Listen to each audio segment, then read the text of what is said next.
قرآن کریم کی جو میں نے آیت پڑھی ہے وہ بڑے غور سے سماعت کرنے والی ہے۔ معنی اس کا یہ ہے لمثل ھذا فلیعمل العاملون، اور اس سے پہلے آیا ہے ذالک ھو الفوز العظیم، اور یہ بڑی عظیم کامیابی ہے۔ اور جو عظیم کامیابی قرآن نے جس کو کہا وہ اس شخص کے لیے، اس بندے کے لیے قرآن نے کہا جو اپنے نیک اعمال کی وجہ سے جنت میں چلا گیا۔ تو اس کے بارے میں قرآن کہتا ہے ذالک ھو الفوز العظیم، یہ جو بندہ جو جنتی ہو گیا ہے یہ بڑی کامیابی حاصل کر گیا۔ لمثل ھذا فلیعمل العاملون، اور اسی طرح عظیم کامیابی حاصل کرنے کے لیے کام کرنے والوں کو کام کرنا چاہیے۔ اس سے پہلے اگر آپ سورہ کہف اٹھا کے دیکھیں جو امام رازی نے لکھا ہے وَاضْرِبْ لَهُم مَثَلَ الرَّجُلَيْنِ جَعَلْنَا لِأَحَدِهِمَا جَنَّتَيْنِ مِنْ أَعْنَابٍ وَحَفَفْنَاهُمَا بِنَخْلٍ۔ قرآن کریم کا یہ 15واں پارہ ہے اور 17واں رکوع ہے۔ اس کا مفہوم اور ترجمہ یہ ہے کہ اے محبوب آپ اپنے ان امتیوں کے لیے ان دو لوگوں کی مثال بیان کریں۔ کون دو لوگ؟ تو جو دو بھائی اپنے باپ کی وراثت کے وارث بنے، دو بھائی۔ امام رازی نے اس کو لکھا، سارے مفسرین نے اس کو لکھا ہے کہ 8,000 روپے انہیں اپنے باپ کی وراثت سے ملے، 8,000 دینار اس زمانے کے۔ اور جب آپس میں کیونکہ دو بھائی تھے اور 8,000 دینار وراثت آئی، ان میں سے ایک بھائی جو تھا وہ پہلے ہی سے کاروباری تھا اور دوسرا جو تھا وہ کاروباری نہیں تھا۔ تو جو کاروباری تھا اس نے کہا کہ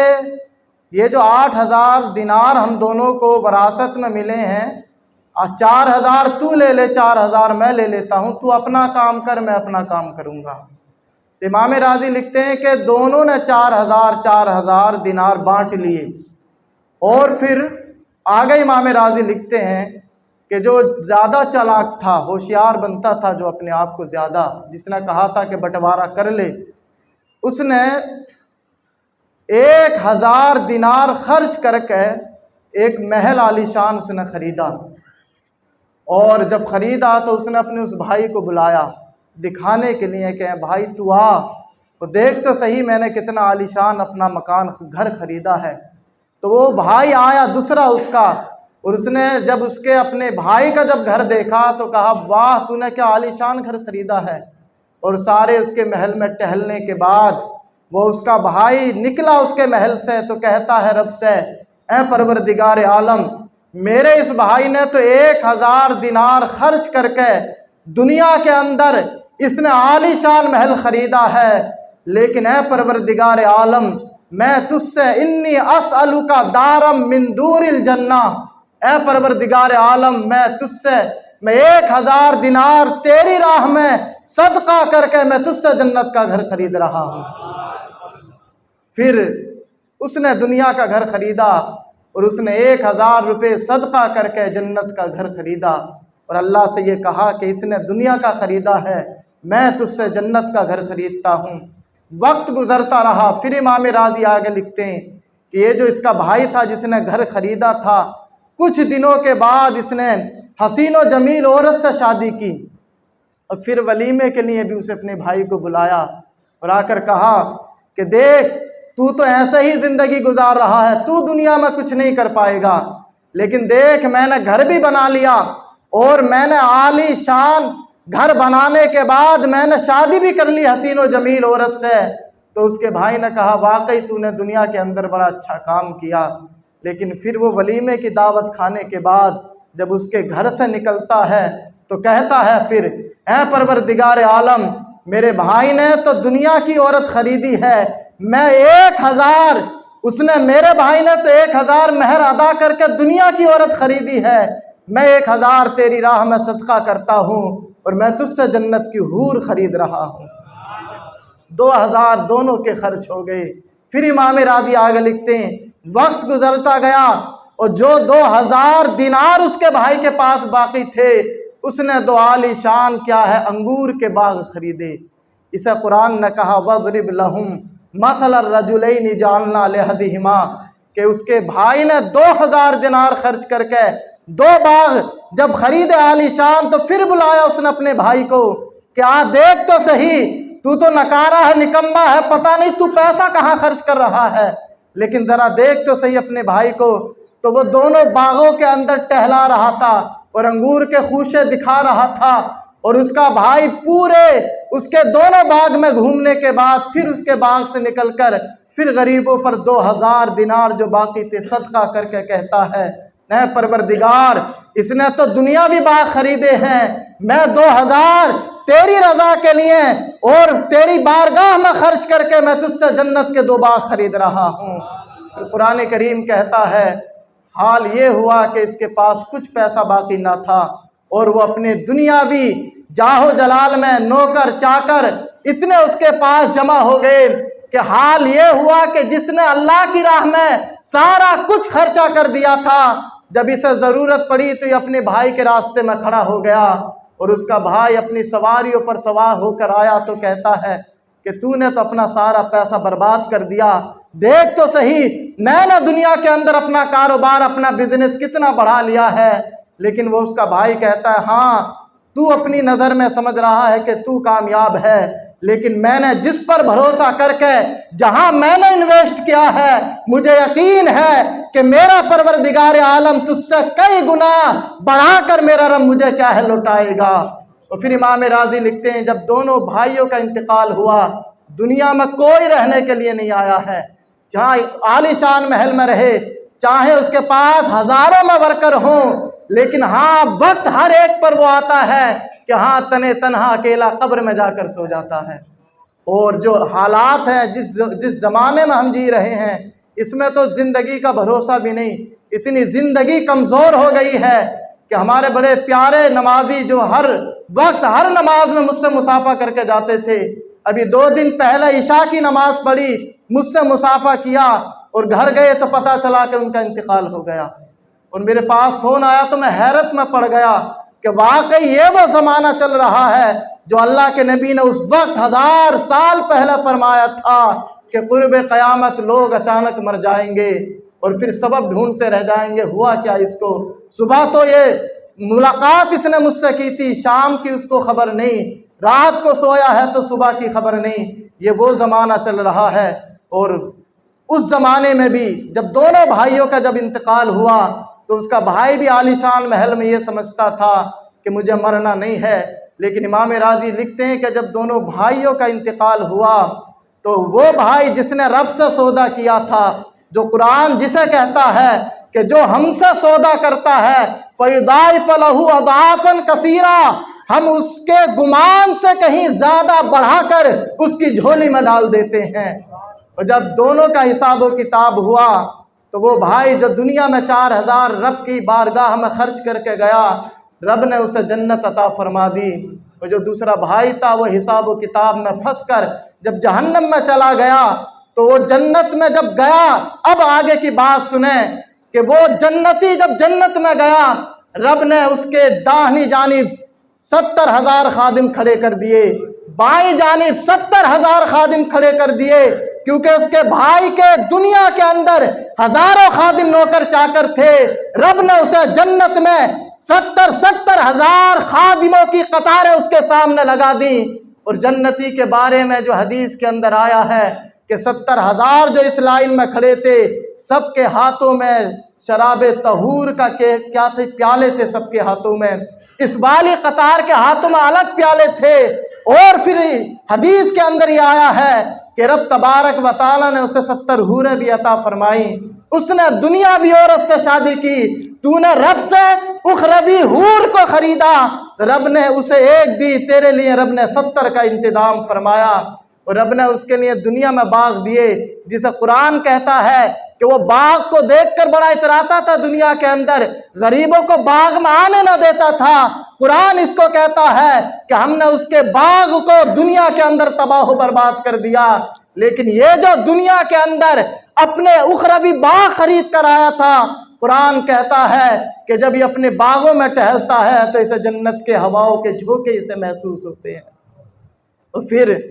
جب اس نے دیکھا کہ یہ جو دنیا میں خرید کر آیا، اب آگے کی بات سنیں، قرآن کہتا ہے فَاطَّلَعَ فَرَآهُ فِي سَوَاءِ الْجَحِيمِ، جب یہ جنت کے اندر اپنے یار دوستوں میں جب بیٹھا اور جب اپنے حوروں کے درمیان جب یہ بیٹھا تو اسے اپنے اس دنیاوی بھائی کی یاد آئی اور پوچھتا ہے جنتیوں سے کہ میرا ایک بھائی دنیا کے اندر تھا، کیا تم نے دیکھا وہ جنت کے کون سے درجے میں ہے؟ تو جنتی اسے جواب دیتے ہیں تیرے بھائی کو تو نہ ہم جانتے ہیں اور نہ ہم نے تیرے بھائی کو دیکھا ہے، تو زیادہ اپنے بھائی کو پہچانتا ہے، تو ہی خود دیکھ لے تیرا بھائی کہاں ہے۔ تو فَاطَّلَعَ فَرَآهُ فِي سَوَاءِ الْجَحِيمِ، جنت میں جب اسے اس کا بھائی نظر نہ آیا تو جنت سے اس نے نیچے جھانک کر جب دیکھا، قرآن کہتا ہے فَرَآهُ فِي سَوَاءِ الْجَحِيمِ، وہ بیچ جہنم کی آگ میں جل رہا تھا۔ قالو، پھر آگے فَاطَّلَعَ فَرَآهُ فِي سَوَاءِ الْجَحِيمِ، پھر آگے کی بات ہے، وہ کہتا جب اپنے بھائی کو دیکھتا کہ اگر تو مجھے دنیا کے اندر بڑا بہکاتا رہا، اگر میں تیری بات مان لیتا تو قریب تھا کہ تو لتردین، تو مجھے بھی ہلاک و برباد کر دیتا۔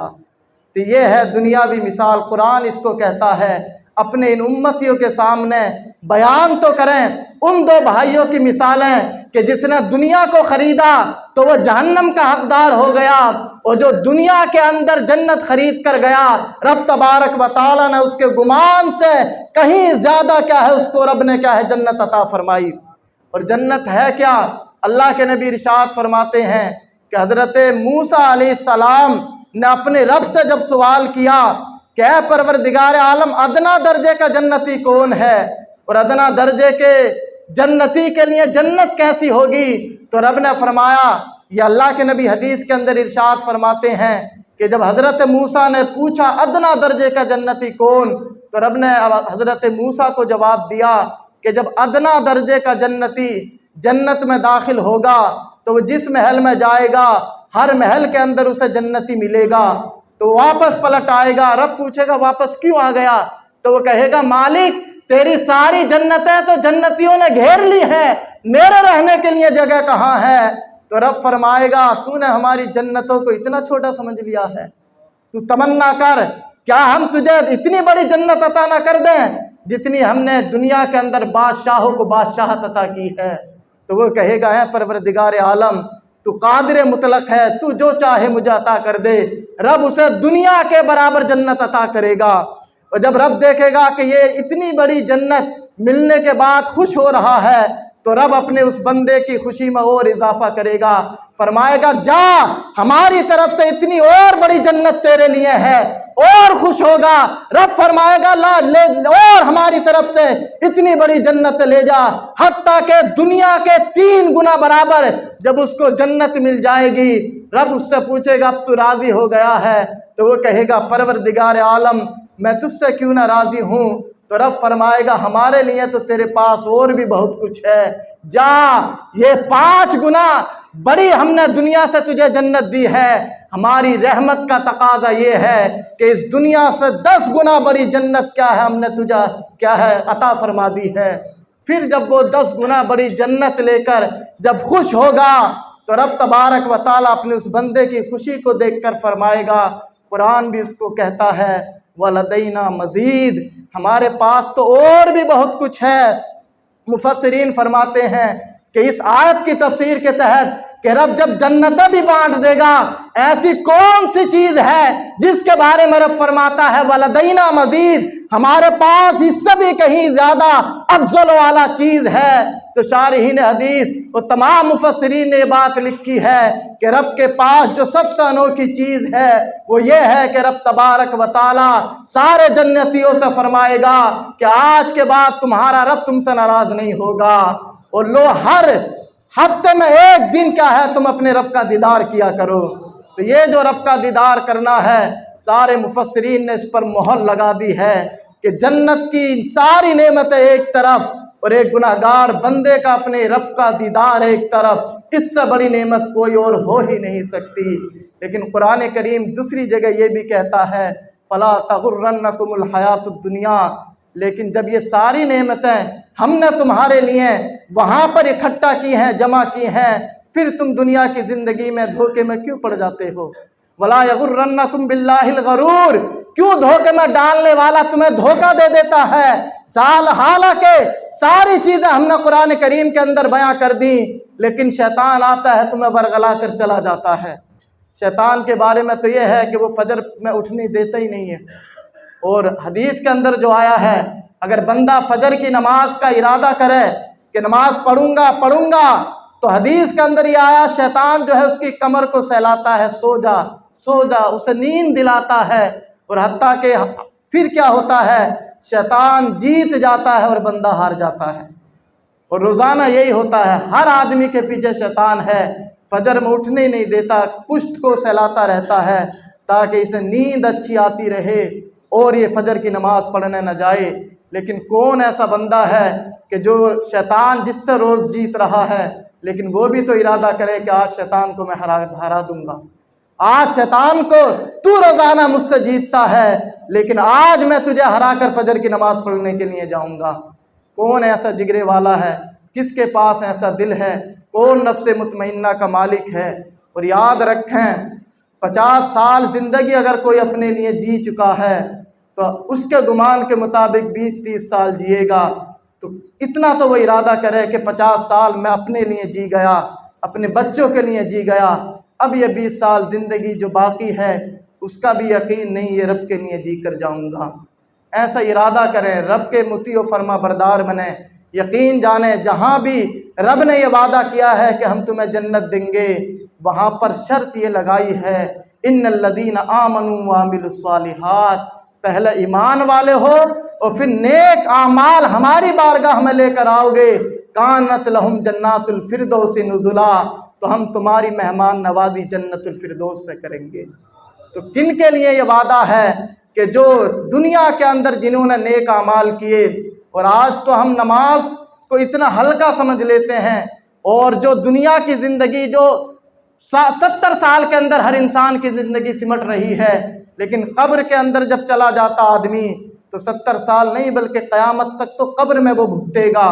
تو آپ اندازہ لگائیں جو دنیا کی زندگی، امام غزالی خود لکھتے ہیں اس بات کو کہ میں حیران ہوں اور تعجب کرتا ہوں اللہ کے اس بندے پر کہ جو دنیا کی زندگی، جو دنیا کا گھر برباد ہلاک ہونے والا ہے، اسے تو وہ ساری زندگی آباد کرتا ہے، اور جس قبر میں اسے سینکڑوں سال رہنا ہے اس کے لیے، اس کی آبادی کے لیے وہ کیا انتظام کرتا ہے۔ اور پھر آخرت کی زندگی، اور جس کے حق میں یہ فیصلہ ہو گیا تو جنتی ہے، قرآن کہتا ہے کہ جس کے حق میں ہم نے فیصلہ سنا دیا کہ تو جنتی ہے تو پھر وہ جنت سے نہیں نکالا جائے گا، اور جس کے حق میں فیصلہ فرما دیا ایک بار تو جہنمی ہے تو رب کے فیصلے کو کوئی بدل بھی نہیں سکتا ہے۔ تو جب تک ہم زندہ ہیں اللہ کی اطاعت کریں، اللہ کے حکم مانیں، نماز پڑھیں، اور سمجھ لیں جو جنت کی کنجی ہے وہ نماز کو کہا گیا ہے۔ اور حضرت مفتی عنایت کاکوروی علیہ رحمت و رضوان نے ایک بڑی خوبصورت بات لکھی ہے۔ انہوں نے لکھا کہ حضرت موسیٰ علیہ السلام کی بارگاہ میں ایک ایسی خاتون دوڑی دوڑی آئی، شور مچاتے ہوئے، روتی ہوئی، اور آ کر عرض کرتی ہے کہ اے موسیٰ علیہ السلام، آپ اللہ کے نبی ہیں، اور مجھ سے زندگی میں ایک گناہ ایسا ہو گیا ہے کہ میں نے اللہ سے اس کی توبہ بھی کر لی، معافی بھی مانگ لی،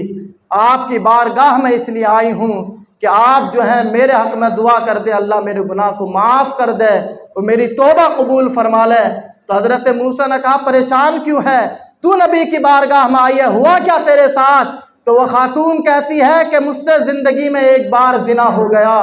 اور زنا کے بعد میں حاملہ ہو گئی، اور جب میرے گھر میں بچہ پیدا ہوا تو میں نے اس کو قتل بھی کر دیا۔ پہلا گناہ یہ کہ میں زانیہ بن گئی، دوسرا گناہ یہ کہ میں قاتلہ بن گئی۔ حضرت موسیٰ نے جب اس کا گناہ سنا جلال میں آ گئے اور کہا دور ہو جا میری بارگاہ سے، کہیں اللہ کا عذاب یا اللہ کی آگ جو ہے تیرے اوپر ابھی نہ برس پڑے اور اس کے چپیٹ میں بھی آ جاؤں۔ تو دھتکار کے حضرت موسیٰ نے جب اس کو بھگایا، جبریل امین حضرت موسیٰ کی بارگاہ میں آئے اور کہا کہ وہ صدق دل سے اس نے اللہ کی بارگاہ میں توبہ کی ہے اور اللہ نے اس کی توبہ کو قبول کر لیا، تم نے اس کو کیوں اپنی بارگاہ سے بھگا دیا؟ کیا تم نے اس کے گناہ کو سب سے بڑا گناہ سمجھا ہے؟ تو حضرت موسیٰ نے کہا کیا زنا اور قتل سے بھی بڑا دنیا کے اندر کوئی جرم یا گناہ ہو سکتا ہے؟ تو جبریل کہتے ہیں ہاں، یہ اللہ کی بارگاہ ہے اور اللہ کی بارگاہ میں زنا اور قتل سے بھی بڑا گناہ یہ ہے کہ کوئی بندہ جو ہے جان بوجھ کر ایک وقت کی نماز ترک کر دے، یہ رب کے نزدیک زنا اور قتل سے بڑھ کر کہیں گناہ ہے۔ یہ حضرت موسیٰ کی بارگاہ میں جبریل امین گواہی دے رہے ہیں کہ اگر اذان کا وقت ہو اور رب کا بلاوا آ جائے اور اسے پتا ہے کہ ظہر کی نماز کا وقت ہو گیا ہے تو پھر بھی وہ کیا ہے نماز کو جان بوجھ کر چھوڑ دے، تو اتنا گناہ اس کو نہیں ہے جو زنا کر لے یا جو قتل کر دے، جتنا گناہ اس کے لیے ہے جو ایک وقت کی نماز جان بوجھ کر چھوڑ دے۔ یہ سب سنتے ہیں ہم، لیکن اللہ ہمیں توفیق دے کہ ہم عمل کریں۔ اور جو قرآن نے کہا لِمِثْلِ هَٰذَا فَلْيَعْمَلِ الْعَامِلُونَ، ایسی ہی عظیم کامیابی کے لیے کام کرنے والوں کو کام کرنا چاہیے۔ دنیا کی کامیابی کوئی کامیابی نہیں ہے، حقیقی کامیابی یہ ہے کہ بندہ دنیا کے اندر اپنی جنت کو اچھا بنا لے۔ اور یاد رکھیں جس بندے نے اپنے رب کو دنیا کے اندر راضی کر لیا، اس کے بارے میں اللہ کے نبی نے فرمایا کہ جب اسے موت آتی ہے تو موت بھی اس بندے کے لیے تحفہ بن جاتی ہے۔ اور یہ دنیا کے اندر ہوا ہے۔ حضرت رابعہ بصریہ کتنے بڑی تہجد گزار، 5 وقتہ کی نمازی، لیکن جب ان کی بارگاہ میں قبر کے اندر جب فرشتے آئے تو حضرت رابعہ بصریہ سے جب پوچھا من ربکی، تمہارا رب کون ہے؟ تو حضرت رابعہ بصریہ جواب دیتی ہیں تم مجھ سے پوچھتے ہو میرا رب کون ہے؟ من انتما، پہلے یہ جواب دو تم دونوں کون ہو؟ تمہاری ہمت کیسے ہوئی کہ تم رابعہ بصریہ سے آ کر یہ سوال کرو؟ کون ہیں ایسے بندے جو نکیرین کو بھی جواب دے دیتے ہیں؟ ہاں وہی بندے ہیں جنہوں نے دنیا کے اندر اپنے رب کو راضی کر لیا ہے۔ اور یقین جانیں جو حضرت بایزید بسطامی کے بارے میں بھی یہ روایت ہے کہ قبر کے اندر ان سے بھی جب فرشتوں نے سوال کیا کہ من ربک، تو انہوں نے بھی یہ جواب دیا تم دونوں کون ہو جو مجھ سے میرے رب کے بارے میں پوچھتے ہو؟ یہ تو میرا اور میرے رب کا معاملہ ہے، تم دونوں بیچ میں کہاں سے آ گئے؟ تو کہتے ہیں رب نے ہمیں بھیجا ہے قبر کے اندر تم سے سوال کریں۔ تو حضرت بایزید بسطامی نے کہا کہ اچھا رب نے تمہیں بھیجا میری بارگاہ میں، تو پہلا ایسا ہے کہ میری قبر سے باہر ہو جاؤ اور جب قبر میں آؤ تو پہلے سلام کر کے انٹری کرو۔ دونوں فرشتے قبر سے باہر نکلے اور پھر سلام کر کے جب داخل ہوئے پھر پوچھا اچھا اب بتاؤ تمہارا رب کون ہے؟ تو حضرت بایزید بسطامی پوچھتے ہیں تم نے جو مجھے سلام کیا ہے اس کا جواب دو، تم نے مجھے ایمان والا سمجھ کر سلام کیا ہے یا کافر سمجھ کے سلام کیا ہے؟ تو نکیرین جواب دیتے ہیں سلام تو ہم نے تمہیں مومن سمجھ کر کیا ہے۔ تو حضرت بایزید بسطامی کہتے ہیں جب مومن سمجھ کر سوال کیا ہے تو پھر ایمان تو میرا خود بخود ثابت ہو گیا ہے۔ اچھا یہ بتاؤ تم وہاں سے آئے ہو یہاں میری قبر میں، اور بتاؤ تو صحیح اگر تم مجھ سے پوچھتے ہو کہ تیرا رب کون ہے بایزید، اور میں کہہ دوں میرا رب وہ ہے جو آسمانوں کو بنانے والا ہے، زمینوں کو بنانے والا ہے، اور مجھے زندگی بخشنے والا، مجھے موت دینے والا میرا رب ہے، اور تم جاؤ اللہ کی بارگاہ میں اور اللہ کہہ دے بایزید نے جھوٹ بولا، وہ میرا بندہ نہیں ہے، قبر میں نے اگرچہ جواب دے دیا میرا رب وہ ہے، اور رب کہہ دے وہاں پر میرا بایزید جو ہے میرا بندہ نہیں ہے، بتاؤ اللہ کی مانو گے یا میری مانو گے؟ تو فرشتے کہتے ہیں نکیرین قبر کے اندر کہ تم کہہ دو تمہارا رب اللہ ہے اور رب کہہ دے کہ بایزید میرا بندہ نہیں ہے تو ہم تمہاری نہیں مانیں گے، ہم تو اللہ کی مانیں گے۔ اب آگے کا جملہ سنو، حضرت بایزید کہتے ہیں جب اللہ کی ماننی ہے تو اتنا لمبا سفر طے کر کے تم آئے کیوں ہو؟ رب سے جا کر واپس پوچھ لو کہ بایزید تیرا بندہ ہے یا نہیں۔ اگر رب کہہ دے کہ ہاں بایزید میرا بندہ ہے تو میں اس کا بندہ ہوں، اور اگر وہ کہہ دے بایزید میرا بندہ نہیں ہے تو پھر میں اس کا بندہ نہیں ہوں۔ تو یہ جب بایزید بسطامی نے جب یہ جواب دیا، ثم ینادی مناد من السماء، آسمان سے ایک ندا آتی ہے، اے فرشتوں واپس آ جاؤ، ہاں یہ سچ کہہ رہا ہے، بایزید بسطامی جو ہے وہ میرا بندہ ہے۔ خود رب جو ہے حضرت بایزید بسطامی کے بندہ ہونے کی گواہی رب دے رہا ہے۔ اور پھر رب فرماتا ہے، اے میرے فرشتوں سنو، ھذا ابو یزید، یہ بایزید بسطامی ہے، عاش فی محبتی ومات فی محبتی ووضع فی قبری ھکذا ویبعث ھکذا، یہ زندہ رہا تو میری محبت میں زندہ رہا، یہ آج مر کر آیا ہے تو میری محبت میں مر کر آیا ہے، قبر میں گیا ہے تو میری محبت میں گیا ہے، حشر کے دن اٹھے گا تو میری محبت کے جام پیتے ہوئے یہ اٹھے گا۔ تو یہ وہ ہوتے ہیں لمثل ھذا فلیعمل العاملون، یہ وہ عظیم کامیابی ہوتی ہے کہ جس عظیم کامیابی کے لیے دنیا کے اندر کام کرنے والوں کو کام کرنا چاہیے۔